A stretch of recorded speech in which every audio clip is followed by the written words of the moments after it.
নমস্কার বন্ধুরা, আরও একটা ভিডিওতে আপনাদের সবাইকে স্বাগত। আশা করছি যে যেখান থেকে ভিডিওটি দেখছেন সবাই ভালো আছেন, সুস্থ আছেন। আজকের রেসিপি 1 কাপ বেসন আর 1 কাপ সুজি দিয়ে খুব কম সময়ে ঘরে থাকা কয়েকটি ইনগ্রেডিয়েন্টস দিয়ে খুব সহজভাবে এই রেসিপিটি হয়ে যায়। ছোট বড় সবাই কিন্তু খেতে খুবই ভালোবাসে। সকালে কিংবা সন্ধ্যের স্ন্যাক্স হিসাবে এটি ভীষণই একটা সুন্দর খাবার। তো চলুন দেখে নিই কীভাবে বানাচ্ছি। তো প্রথমে আমি এখানে নিয়েছি 1 কাপ সুজি, একদম মিহিদানা যে সুজিটা হয় সেই সুজিটা নিয়েছি। আর নিয়েছি হাফ কাপ বেসন। বেসন আর সুজিটা ভালোভাবে মিশিয়ে নিতে হবে। এর মধ্যে যে কাপ মেপে আমি বেসনটা নিয়েছি সেই কাপ মেপে আমি 3 কাপ জল নেব। আমি এখানে একটা বাটি মেপে মেপে নিয়েছি। তো আপনারা যে বাটি বা কাপ ব্যবহার করবেন সেই কাপ কিংবা বাটিটাই মেপে কিন্তু সমস্ত ইনগ্রেডিয়েন্টসগুলো নিতে হবে। জল দিয়ে ভালোভাবে সুজি আর বেসনের একটা ঘোল বানিয়ে নেব।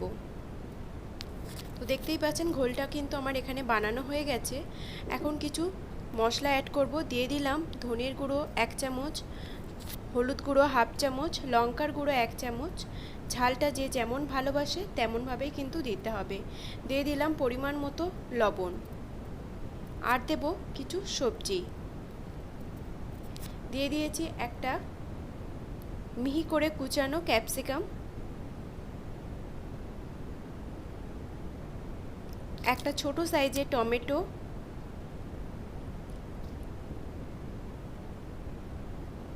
আর একটা পেঁয়াজ মিহি করে কুচিয়ে নিয়েছি, কিছুটা ধনেপাতা, কিছুটা কাঁচা লঙ্কা। আমি এখানে একটা কাঁচা লঙ্কা ব্যবহার করেছি যেহেতু আমি আমার বাচ্চার জন্য এটা রান্না করছি। তো সব মশলাগুলো দিয়ে ভালোভাবে কিন্তু সুজি আর বেসনটাকে মিশিয়ে নিতে হবে। এটা এখানে 10 মিনিট মতো রেস্টে থাক।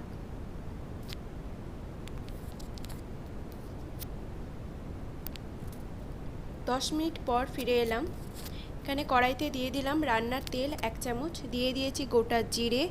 জিরেটা একটু লাল করে ভেজে নিয়ে এর মধ্যে আদা রসুন পেস্ট দিয়েছি হাফ চামচ।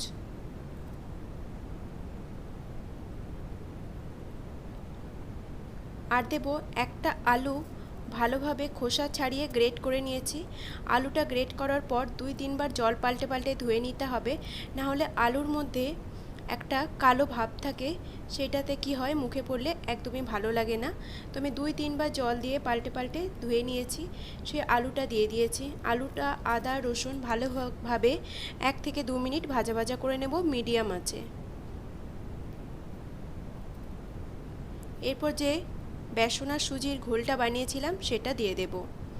মিডিয়াম আঁচে কিছুটা সময় নিয়ে আমি কিন্তু এটাকে ভালোভাবে নেড়ে চেড়ে কুক করে নেব। এখানে আর কোনো কিছুই দিতে হবে না, যা ইনগ্রেডিয়েন্টস দেওয়ার সব কিন্তু আমি তখনই একসাথে মেখে নিয়েছি।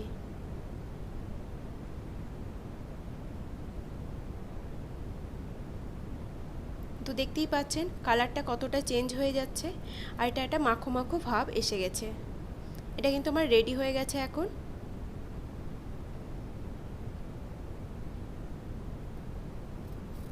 অন্যদিকে একটা প্লেটে আমি তেল ব্রাশ করে নেব।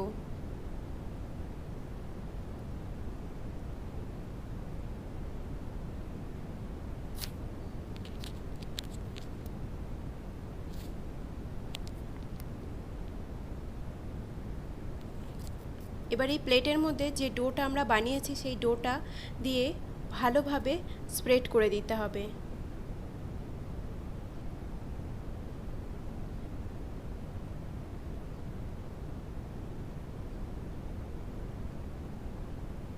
এটা হালকা গরম অবস্থায় কিন্তু পুরো কাজটা করে নিতে হবে, না হলে ঠান্ডা হয়ে গেলে জমাট বেঁধে যাবে। তো দেখতেই পাচ্ছেন পুরোটা একটা রুটির শেপ দিয়ে নিয়েছি। এখন এটা একটু ঠান্ডা হতে দেব।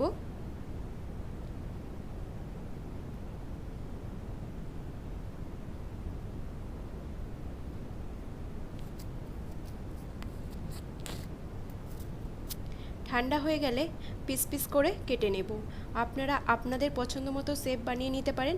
আমি এখানে চৌকো শেপে কেটে নিলাম।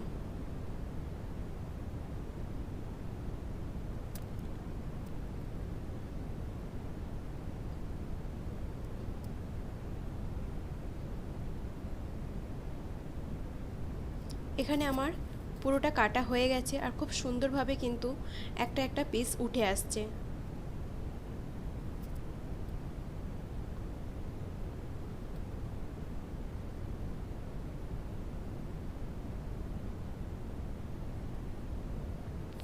একদম দোকানের মতো পারফেক্ট হয়েছে না? তো চলুন এখন অল্প তেল দিয়ে কিছুটা আমি ভেজে নেব। আর কারণ আমি এখানে পুরোটা রান্না করব না, কিছুটা আমি স্টোর করে রেখে দেব। এখন যে যতটুকু আমার লাগবে ততটুকু আমি আর কি ভেজে নেব। তেলটাকে ভালোভাবে কিন্তু গরম করতে হবে, না হলে কড়ার গায়ে লেগে যাওয়ার চান্স থাকবে।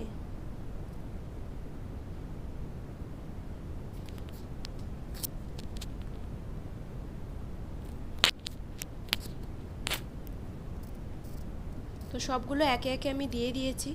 এখন এক পিঠ হয়ে গেছে, অপর পিঠও আমি সেমভাবেই গরম করে নেব।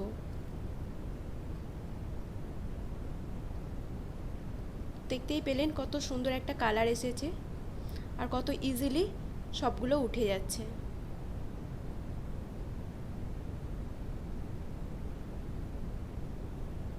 এইভাবে বাড়িতে বানিয়ে নিন একটা কাঁচা আলু, বেসন আর সুজি দিয়ে। খুব কম সময়ে কিন্তু এটি হয়ে যায় আর খেতে কিন্তু খুবই ভালো লাগে। এটা টমেটোমের সস বা ধনেপাতার চাটনির সাথে ভীষণ ভালো লাগে খেতে। আশা করছি আজকের রেসিপিটি আপনাদের ভালো লাগলো। রেসিপিটি ভালো লাগলে চ্যানেলের সাথে থাকার অনুরোধ করছি আর পাশে থাকা বেল আইকনটিও ক্লিক করে দেবেন। যখন আমি নতুন কোনো ভিডিও আপলোড করব তার নোটিফিকেশান আপনাদের কাছে পৌঁছে যাবে। আপনারা আপনাদের সময় সুযোগ বুঝে ভিডিওটি দেখে নেবেন। আজকের মতো বিদায় নিচ্ছি, আবার দেখা হবে নতুন কোনো ভিডিওতে। ততক্ষণ সবাই ভালো থাকবেন, সুস্থ থাকবেন, সাবধানে থাকবেন। আর এতক্ষণ আমার সাথে থাকার জন্য সবাইকে অসংখ্য অসংখ্য ধন্যবাদ।